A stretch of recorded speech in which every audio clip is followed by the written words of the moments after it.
Romanos 13, obediência, amor e santidade. Introdução. Romanos capítulo 13 é como aquele manual que você sempre quis, mas nunca pediu, sobre como viver como cristão em sociedade. Paulo, o apóstolo que nunca perdia uma chance de trazer uma lição profunda, escreve para a igreja em Roma com orientações claras, e um tanto desafiadoras, sobre como os seguidores de Cristo devem lidar com autoridades, praticar o amor e viver uma vida santa. Vamos meditar no capítulo com um olhar detalhado, e quem sabe algumas boas risadas santificadas no caminho. Contexto e estrutura. Obediência às autoridades. Versículos 1 ao 7. Versículo 1. Toda a alma esteja sujeita às potestades superiores. Paulo aqui parece dizer, sabe aquele guarda de trânsito? Deus sabe que ele está lá. Toda autoridade vem de Deus, e obedecê-la é, no fundo, obedecer ao próprio Criador. Então, sim, até aquele radar de velocidade faz parte do plano divino, mas tente não testar o limite de velocidade da graça, ok? Versículo 2. Por isso, quem resiste à potestade resiste à ordenação de Deus.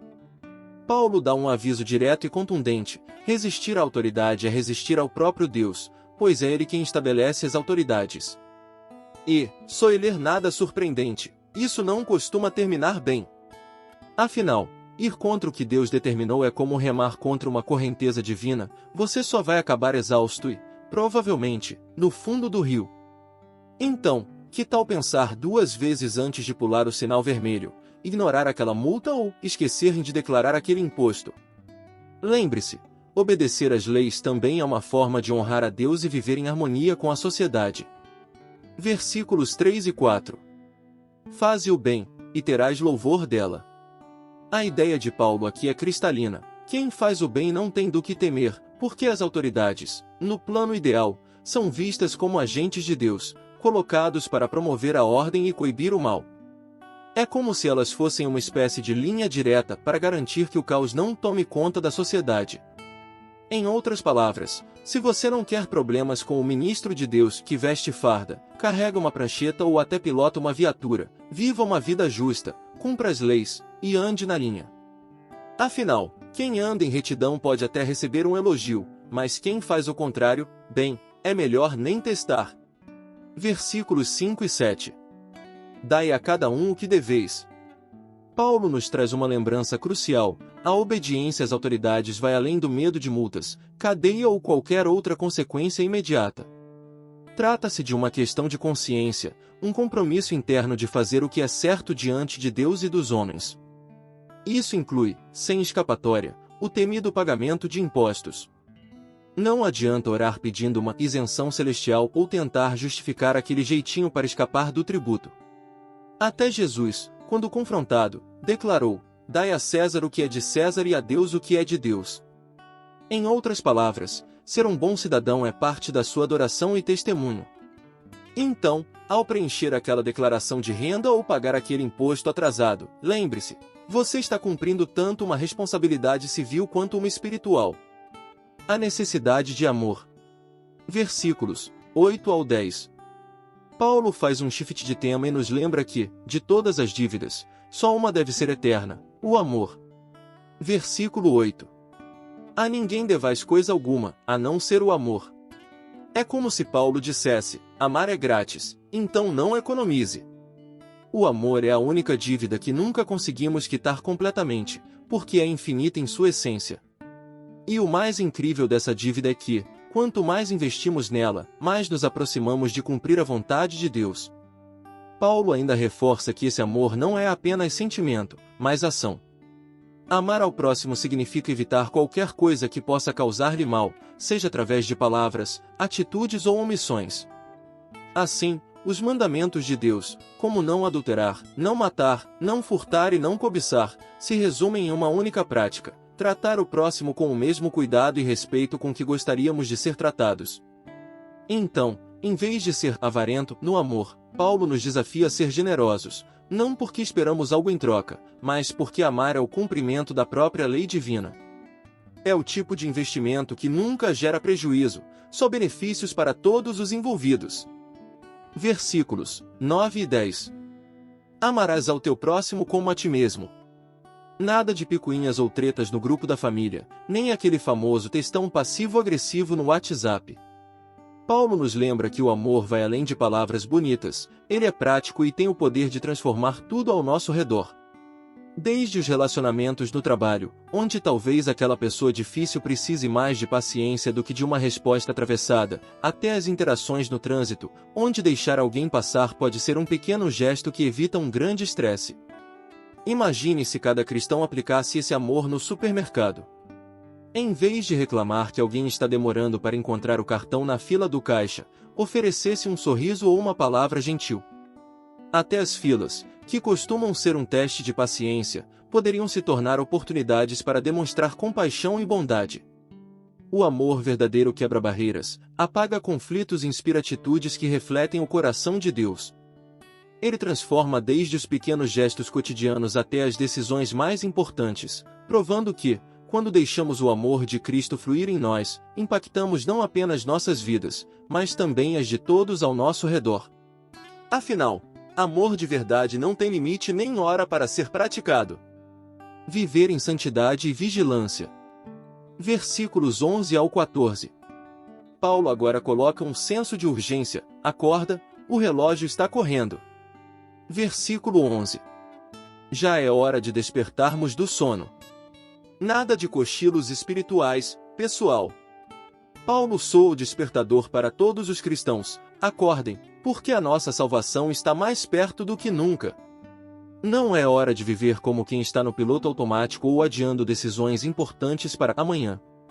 Espiritualmente falando, é tempo de levantar do sofá da complacência e colocar a casa em ordem. Imagine que você está esperando uma visita muito importante. Você não deixa a louça acumulada na pia ou o chão cheio de poeira, certo? Da mesma forma, Paulo nos lembra que precisamos preparar nosso coração e nossa vida para algo ainda mais significativo, o retorno de Cristo. Isso significa avaliar onde temos deixado bagunças espirituais, como pecados não confessados, prioridades equivocadas ou falta de compromisso com Deus. Despertar é abandonar aquela atitude de depois eu faço e entender a urgência de viver de forma intencional. Cada dia que passa nos aproxima da consumação da nossa salvação, o dia em que estaremos face a face com o Senhor. Então, nada de adiar mudanças importantes ou tratar sua fé como algo secundário. O tempo é agora, e o chamado é claro: levante-se. Arrume sua vida espiritual e viva como alguém que sabe que a eternidade está à porta. Versículos 12 e 13. Rejeitemos as obras das trevas. Seja honesto, aquele pecadinho de estimação precisa ir embora. Troque-o pelas armas da luz. Pense nisso como uma troca de guarda-roupa espiritual, nada de pijamas das trevas, vista a armadura da luz. Versículo 14. Revestivos do Senhor Jesus Cristo. Paulo finaliza com chave de ouro ao nos lembrar que ser cristão é mais do que uma declaração de fé, é um chamado para vestir-se com o caráter de Cristo. E, antes que você pergunte, não estamos falando de moda espiritual com túnicas santas ou acessórios sagrados. Trata-se de um estilo de vida que reflete quem Jesus é, em cada escolha, atitude e pensamento. Vestir-se com Cristo significa deixar para trás as roupas velhas e desgastadas do pecado, egoísmo, inveja, ira, e tudo mais que não combina com a nova vida em Deus. É como fazer uma renovação completa do guarda-roupa da alma. Imagine trocar aquela roupa que já não serve mais por algo feito sob medida para refletir a luz e o amor de Jesus. Não é uma transformação superficial, mas uma mudança de dentro para fora. Nas escolhas diárias, vestir-se com Cristo significa perguntar o que Jesus faria e depois agir de acordo. É demonstrar graça ao lidar com um colega difícil, paciência no trânsito caótico e compaixão com quem precisa de ajuda. Não é sobre perfeição instantânea, mas sobre um compromisso contínuo de viver de maneira que glorifique a Deus. Então, Paulo nos convida a abandonar as concupiscências da carne, ou seja, os desejos que nos afastam de Deus, e focar em um objetivo maior, parecer-se cada vez mais com Cristo. É uma moda que nunca sai de tendência, porque ela reflete o que realmente importa, uma vida que aponta para o amor, a santidade e a verdade que encontramos em Jesus. Interpretação e aplicação. Primeiro, autoridades. Obedecer às autoridades é mais do que uma questão de ordem social, é um ato de fé e confiança de que Deus está no controle. No entanto, Paulo não está sugerindo uma submissão cega e irrefletida. Quando as leis humanas entrarem em choque direto com os valores do reino de Deus, lembre-se do exemplo dos apóstolos, que disseram: antes, importa obedecer a Deus do que aos homens. Atos 5, versículo 29. Nesses momentos, a oração deve ser sua primeira reação, pedindo sabedoria divina para discernir como agir sem comprometer sua fé e testemunho. Segundo, amor. Se há uma palavra que resume toda a lei e os profetas, essa palavra é amor. Não é à toa que Paulo insiste nisso. O amor não só cumpre a lei, mas transforma quem ama e quem é amado. Não se trata de um sentimento passageiro ou superficial, mas de uma escolha deliberada de agir com bondade, paciência e compaixão. Se tudo que você lembrar no seu dia for amar a Deus e ao próximo, já estará vivendo de forma a agradar a Deus e impactar aqueles ao seu redor. Terceiro, vigilância. A vida cristã é uma jornada, e Paulo nos lembra que ela tem um destino final, a volta de Cristo. Essa expectativa deve nos manter alertas e comprometidos. Imagine o toque de um despertador que pode soar a qualquer momento, lembrando que a eternidade está mais perto a cada dia.